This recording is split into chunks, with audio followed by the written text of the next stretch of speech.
Assalamualaikum warahmatullahi wabarakatuh. Nama saya Alif Andi Rafli dari kelas 12 MIPA 2. Baiklah, pada video kali ini saya akan menjelaskan materi tentang penarikan kesimpulan dalam logika matematika.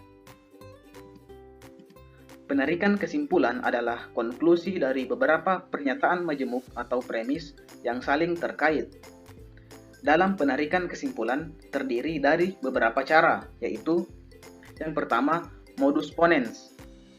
Modus ponens ditandai dengan adanya pernyataan majemuk implikasi dan pernyataan tunggal.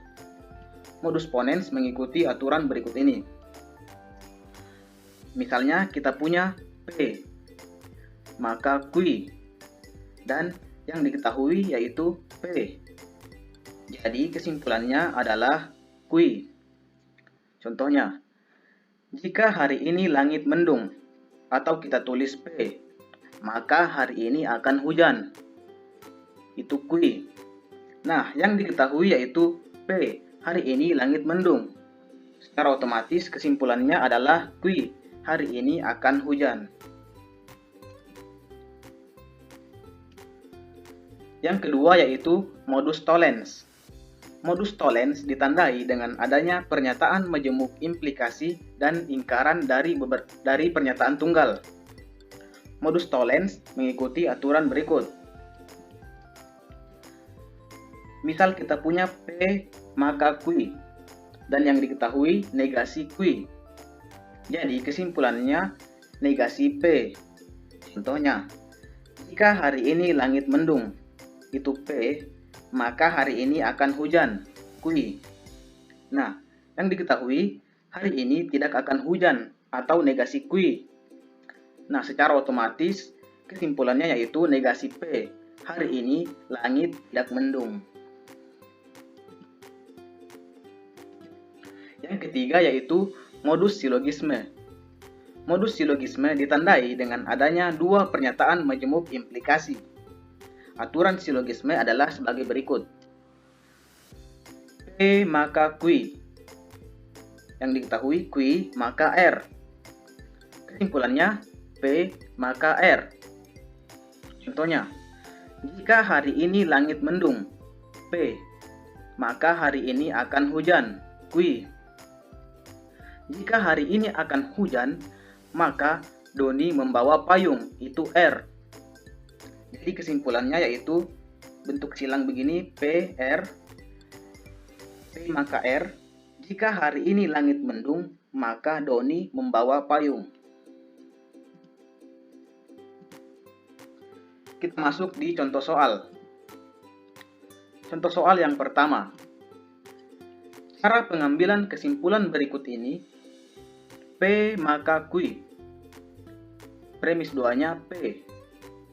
Kesimpulannya Q disebut dengan, nah kita tadi sudah bahas yang awal tadi itu adalah modus ponens. Ya, sudah jelas merupakan bentuk argumentasi dengan modus ponens. Contoh soal nomor 2. Perhatikan argumentasi berikut.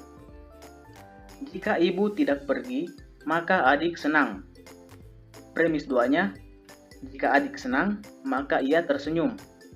Kesimpulan yang sah adalah, jadi penyelesaiannya, kita misalkan P, ibu tidak pergi, dan Q, adik senang. Sedangkan R itu adik tersenyum. Maka pernyataan tersebut dapat diubah menjadi P maka Q, dan Q maka S. Secara otomatis kesimpulannya yaitu P maka S. Jadi kesimpulannya adalah jika ibu tidak pergi, maka adik tersenyum. Contoh soal nomor 3. Diketahui premis-premis berikut ini. Jika adik tidak makan, maka adik tidak bertenaga. Premis 2-nya, jika adik tidak bertenaga, maka adik lemas. Kesimpulan yang sah adalah, misalkan adik tidak makan, itu kita tuliskan negasi P.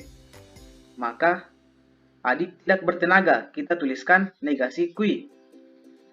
Nah, yang diketahui, adik tidak bertenaga, maka adik lemas.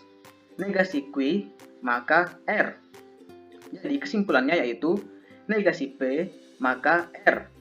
Dan dapat diubah dengan cara menambahkan negasi. Dan maka kita ubah menjadi atau. Jadi dapat diubah menjadi P atau R. Jadi kesimpulannya adalah adik makan atau adik lemas. Contoh soal nomor 4. Tentukan kesimpulan dari premis berikut ini. Jika X bilangan real, maka X kuadrat lebih dari sama dengan 0. Dan jika X kuadrat lebih dari sama dengan 0, maka X kuadrat ditambah 2 lebih dari 0. Penyelesaiannya, untuk mempermudah, kita lakukan permisalan sebagai berikut. X bilangan real itu kita tuliskan A. X kuadrat lebih dari atau sama dengan 0, kita tuliskan B. Dan X kuadrat ditambah 2 lebih dari 0, kita tuliskan C.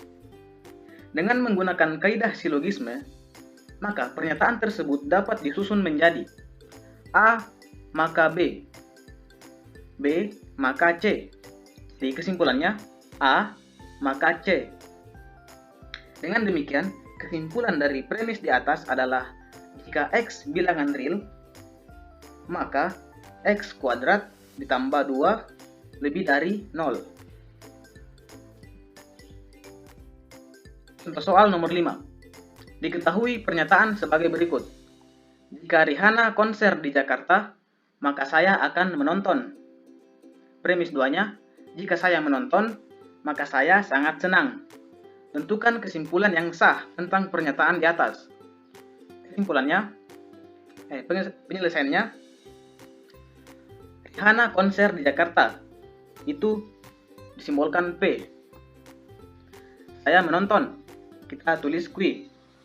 Dan saya sangat senang, kita tulis R. Dengan menggunakan silogisme, jadi kita menggunakan modus silogisme, maka pernyataan berikut dapat disusun menjadi P maka Q, Q maka R. Dan kesimpulannya P maka R. Jadi kesimpulan dari pernyataan di atas adalah jika Rihanna konser di Jakarta, maka saya sangat senang.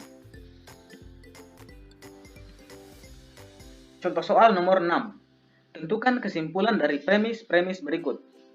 Jika Lia rajin belajar, maka ia akan naik kelas. Premis 2-nya, Lia rajin belajar.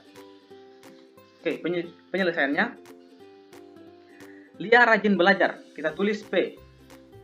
Lia akan naik kelas, kita tulis Q. Berdasarkan modus ponens, jadi kita menggunakan modus ponens, maka premis-premis di atas dapat disusun sebagai berikut. P maka Q. Dan yang diketahui P. Secara otomatis kesimpulannya yaitu Q. Dengan demikian, kesimpulan dari premis di atas adalah Lia akan naik kelas. Lanjut, contoh soal nomor 7. Tentukan konklusi dari pernyataan berikut. Jika bulan Ramadan sekolah diliburkan, dia akan berlibur ke Jepang. Premis 2-nya, bulan Ramadan sekolah diliburkan. Baik, penyelesaiannya. Bulan Ramadan sekolah diliburkan, kita tuliskan A. Sedangkan dia akan berlibur ke Jepang, kita tulis B. Berdasarkan modus ponens, maka pernyataan di atas dapat disusun menjadi A maka B. Dan yang diketahui A. Jadi kesimpulannya adalah B. Dengan demikian, kesimpulannya adalah dia akan berlibur ke Jepang. Contoh soal nomor 8. Tentukan kesimpulan dari premis berikut. Jika hari ini tidak hujan, maka kami akan pergi ke taman. Nah, premis 2-nya, kami tidak akan pergi ke taman. Baik, penyelesaiannya. Hari tidak hujan, itu P. Kami akan pergi ke taman, Q. Dan kami tidak akan pergi ke taman. Itu negasi kui. Nah, berdasarkan modus tollens, maka P maka kui. Dan diketahui negasi kui. Jadi, kesimpulannya adalah negasi P. Dengan demikian, kesimpulannya adalah hari hujan. Untuk soal nomor 9, diketahui premis-premis berikut. Jika Novi sakit, maka dia pergi ke dokter. Premis 2-nya, jika Novi pergi ke dokter, maka dia diberi obat. Penarikan kesimpulan yang sah dari argumentasi tersebut adalah, baik, P itu Novi sakit, Q Novi pergi ke dokter, dan R Novi diberi obat. Jadi penarikan kesimpulan dari argumen pada soal dapat menggunakan penarikan kesimpulan silogisme. Oke, kita menggunakan modus silogisme. P maka Q. Dan yang diketahui P maka R. Jadi kesimpulannya adalah P maka R. Jadi kesimpulan yang sah dari argumentasi pada soal adalah jika Novi sakit, maka Novi diberi obat. Untuk soal nomor 10, ditentukan premis-premis sebagai berikut. Jika Agus makan emping, maka penyakitnya kambuh. Premis 2-nya, jika penyakitnya kambuh, maka Agus pergi ke dokter. Negasi dari penarikan kesimpulan yang sah dari kedua premis tersebut adalah, misalkan P, Agus makan emping, dan Q, Agus penyakitnya kambuh. Sedangkan R, Agus pergi ke dokter. Penarikan kesimpulan dari argumen pada soal dapat menggunakan penarikan kesimpulan silogisme. Oke, kita menggunakan modus silogisme lagi. P maka R, P maka Q. Dan yang diketahui Q maka R. Jadi kesimpulannya adalah P maka R. Bentuk silang. Nah, lingkaran dari P maka R itu adalah negasi P maka R. Jadi bisa diubah menjadi P dan negasi R. Jadi kesimpulan yang sah dari argumentasi pada soal adalah Agus makan emping dan ia tidak pergi ke dokter. Baik, untuk soal nomor 11. Ditentukan premis-premis sebagai berikut. Jika Jono naik bis, maka ia terlambat masuk sekolah. Premis 2-nya, Jono tidak terlambat masuk sekolah. Lingkaran dari kesimpulan yang sah adalah, misalkan, P itu Jono naik bis, dan Q, ia terlambat masuk sekolah. Nah, penarikan kesimpulan dari argumen pada soal dapat menggunakan penarikan kesimpulan metode modus tollens. Oke, kita menggunakan modus tollens. P maka Q. Dan diketahui negasi Q. Secara otomatis, kesimpulannya adalah negasi P. Nah, lingkaran dari negasi P itu adalah kita tambahkan negasi dan diubah menjadi P. Jadi, kesimpulan yang sah dari argumentasi pada soal adalah Jono naik bis. Baiklah, sekian dari penjelasan saya. Semoga dapat bermanfaat bagi kita semua. Dan saya tutup dengan ucapan wassalamualaikum warahmatullahi wabarakatuh.